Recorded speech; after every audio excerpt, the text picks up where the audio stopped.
हम मनुष्य क्यों कहलाते हैं, जानवर क्यों नहीं कहलाते? हमारी संज्ञा मनुष्य क्यों है? हम मानव क्यों कहलाते हैं? यदि आपका बच्चा ये पूछ ले, पापा ये बताओ हम मनुष्य क्यों हैं, पापा ये बताओ हम मानव क्यों कहलाते हैं, तो हमारे पास क्या जवाब है?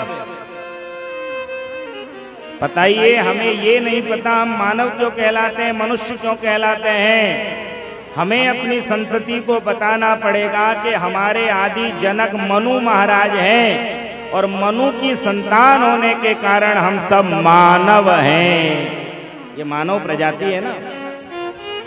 और मनु और शत्रुपा ने हमें प्रकट किया है, इसलिए मनुष्य हमारी संज्ञा है। आदि जनक माने पहला पुरुष और पहली स्त्री इस संसार के कौन है? मनु और शत्रुपा। ब्रह्मा ये तो देवता हैं, लेकिन इंसान के रूप में सबसे पहले मनु महाराज और शत्रुपा जी संसार में आए और उन्होंने विवाह करके मैथुनी सृष्टि को बढ़ाया, इसलिए हम मानव और मनुष्य कहलाते हैं। मनु महाराज की बेटी हैं कौन? प्रसूति। और प्रसूति का विवाह हुआ दक्ष प्रजापति से और उनके यहाँ शक्ति स्वरूपा भगवती सती के रूप में प्रकट हुई। लेकिन इस कथा का आंतरिक भाव है,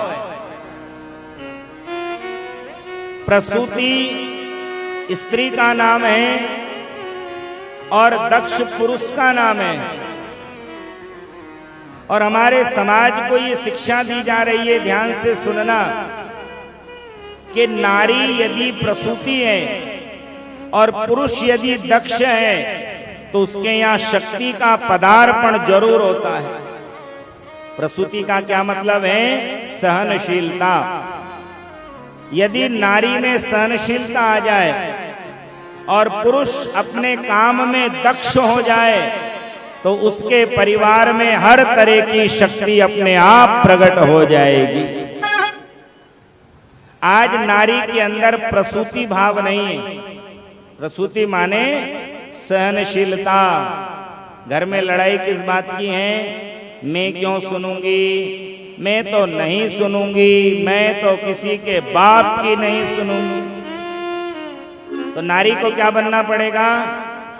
बोलिए, प्रसूति बनना पड़ेगा। और आप देखिए, मैं नहीं कह रहा हूं, जब जब भी हमारी बहन बेटियों को डिलीवरी के लिए हॉस्पिटल ले जाते हैं तो उस कमरे के ऊपर क्या लिखा रहता है? प्रसूति गृह लिखा रहता है कि नहीं? प्रसूति कक्ष लिखा रहता है ना। क्या मतलब है?